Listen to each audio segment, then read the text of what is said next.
Hi friends, আমি সৌভিক। আপনারা দেখছেন নেচার নার্চার ইউটিউব চ্যানেল। আজকে আমি আপনাদেরকে ছোট্ট একটা বিষয় নিয়ে আপনাদের সাথে আলোচনা করব। সেটা হচ্ছে যে বৃষ্টির দিনে আমরা আমাদের ছাদ বাগানকে কীভাবে ভালো রাখবো।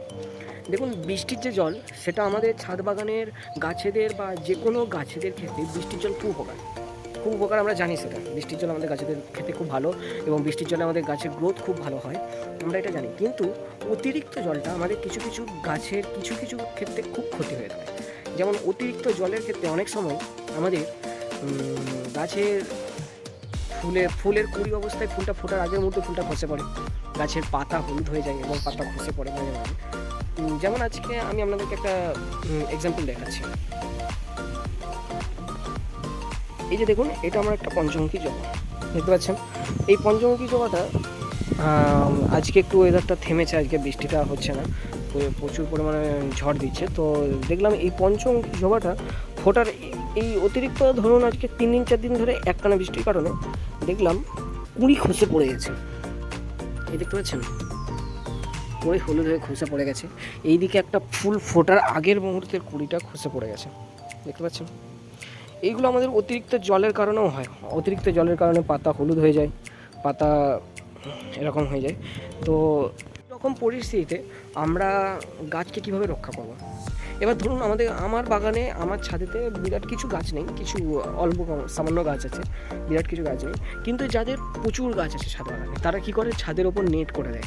গ্রিন কালারের নেট পাওয়া যায়, যেটাকে ওটাকে অনেক ক্ষেত্রে কী হয়, নেট হাউস বলা চলে। তো ছাদের ওপর ওটা সেট করে দিলে কী হয়, যতটা বৃষ্টির জল নিয়ে নেয়, বাকিটা সেটটা টেনে দেয়। তাহলে সেক্ষেত্রে একদম অতিরিক্ত জলটা পায় না। এবার ধরুন আমার কথা বলছি, আমার ছাদে কোনো সেট নেই এবং অল্প সামান্য গাছ আছে।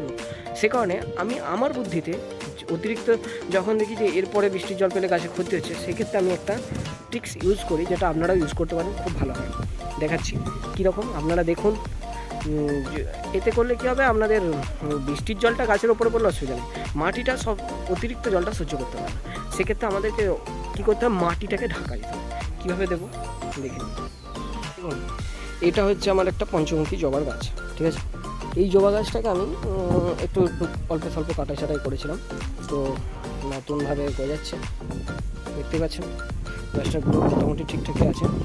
তো এর মাটিটাতে অতিরিক্ত জলের কারণে আমাকে দেখছি যে কিছু প্রবলেম হচ্ছে গাছটায়। তো এই গাছটাকে আমি ঢাকা দেবো, কীভাবে দেবো সেটা আমি আপনাদেরকে দেখাচ্ছি।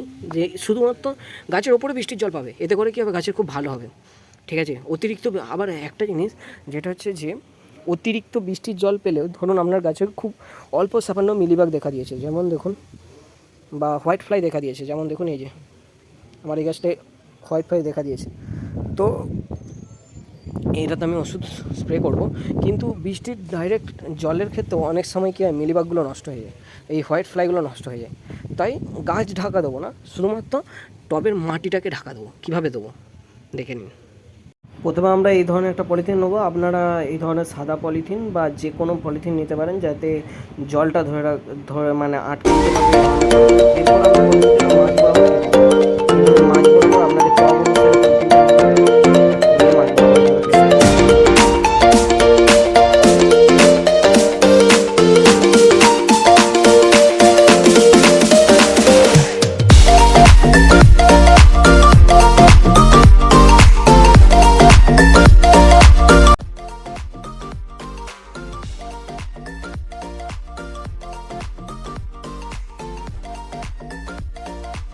এইভাবে ভালোভাবে টবের তলাতে দিয়ে ভালোভাবে একটা দড়ি বা একটা সেলোটেপও ইউজ করতে পারেন।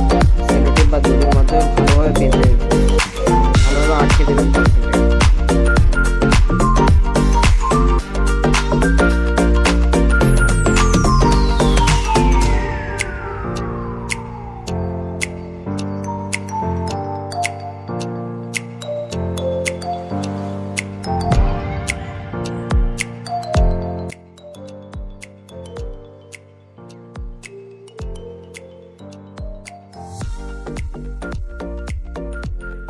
আমি পলিথিনটাকে বেঁধে দিয়েছি।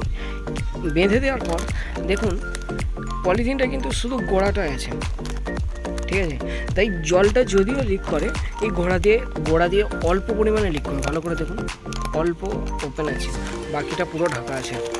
তাহলে জল পড়লেও এর ওপরে পড়বে, আপনারা এসে হেলিয়ে দেবেন বা জলটা এর মধ্যে যাবে না। যতটা অল্প যে ছাদটা আছে সেটার মধ্যে দিয়ে অল্প অল্প যাবে। এইভাবে আপনারা গাছকে রক্ষা করতে পারবেন। নমস্কার, সুস্থ থাকবেন, ভালো থাকবেন, দেখা হচ্ছে নেক্সট ভিডিও।